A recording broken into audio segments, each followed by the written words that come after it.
इमरान खान के अंदर कम से कम इतनी अक्ल है,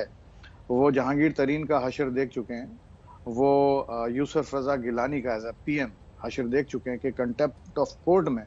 उनको हमेशा के लिए डिसक्वालिफाइड करार दे दिया था। तो अगर वो आज सेशन नहीं कराते तो देयर आर चांसेस के अगर if the opposition's move court of law तो हो सकता है कि कंटेम्प्ट का केस चल जाए डायरेक्ट प्राइम मिनिस्टर पे और उनके साथियों पे। और अगर ऐसा होता है तो इस बात का कवी इम्कान है, बहुत ज्यादा इसकी पॉसिबिलिटी है कि मामला डिस्क्वालिफिकेशन की तरफ भी चला जाए। ये बात इमरान खान को मालूम है, इसलिए मुझे लगता है कि शायद कोई चांस हो आज वोटिंग होने का। प्रोफेसर आसिफ, आपको लग रहा है कि ऐसा होगा? क्या ये हो सकता है? क्योंकि इमरान खान अपनी सारी पॉसिबिलिटीज को एक्सट्रीम तक स्ट्रेच कर चुके हैं।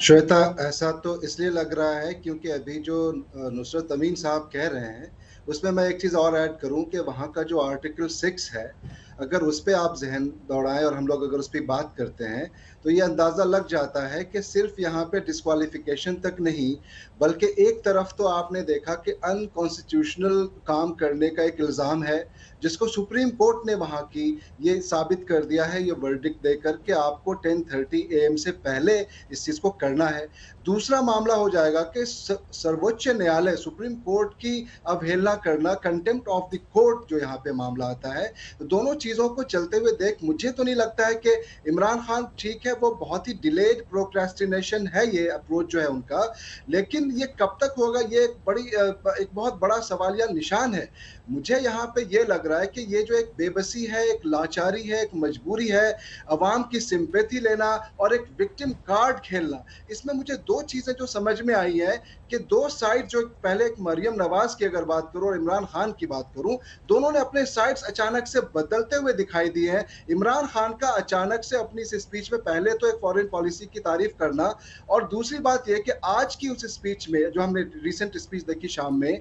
उसमें उन्होंने लगातार 3 बार हिंदुस्तान के फॉरेन मिनिस्ट्री की बात हो, हिंदुस्तान की बात हो, यहाँ की खुददारी की बात हो, उसका जिक्र किया, और साथ साथ अपने फॉरेन मिनिस्ट्री के बारे में उन्होंने कहा कि हम किसी भी तरह से, हमारी जो पॉलिसीज हैं, फॉरेन मिनिस्ट्री है या फॉरेन पॉलिसीज है, वो किसी भी तरह से वहाँ के शहरियों के हक में नहीं है। अब वहाँ पे मरियम नवाज का यहाँ पे कहना, जिसके बारे में लोग ये कहते रहे हमेशा से कि उनका और नवाज शरीफ का रुख हिंदुस्तान के लिए कहीं ना कहीं एक झुकाव था। अब ये देखें, जिनका हिंदुस्तान के लिए झुकाव था और जिनकी सरकार वहां पे आने की पॉसिबिलिटी है, वो इमरान खान को कह रहे हैं उसी बात पे जिसके लिए वो पहले कभी कुछ मशहूर हुआ करती थी या उनकी पार्टी होती थी। अब वो कह रहे हैं कि आप हिंदुस्तान खुद क्यों नहीं चले जाते हो। और उधर इमरान खान जो हमेशा कई साल से वो हिंदुस्तान के खिलाफ एंटी इंडिया एजेंडा चलाना या वो तमाम चीजों को डिरेल करना, एक उम्मीद की,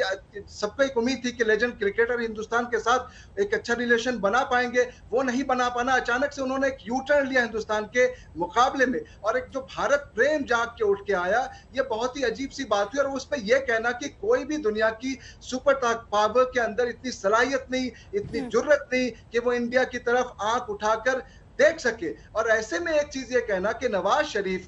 शहबाज शरीफ की जो आगे की प्रधानमंत्री बनने की जो पॉसिबिलिटी है, जो उन्होंने एक बात कही है कि beggars can't be the choosers, जिसका जिक्र इमरान खान ने 5 बार अपनी स्पीच में किया है और बहुत स्ट्रांगली किया, और हम सब अपनी डिबेट में भी करते रहते हैं कि जब आने वाले प्रधानमंत्री खुद ये कह रहे हैं कि हम बेगर्स हैं, हमें झुकना पड़ेगा, हमें गुलामी करनी पड़ेगी, और जाने वाले प्रधानमंत्री ये कह रहे हैं कि हम गुलाम हैं और हम घुटनों के बल पे चलते हैं, वो तिफल क्या गिरे जो घुटनों के बल चले, ये बार बार ये मिसालें दी जाती है।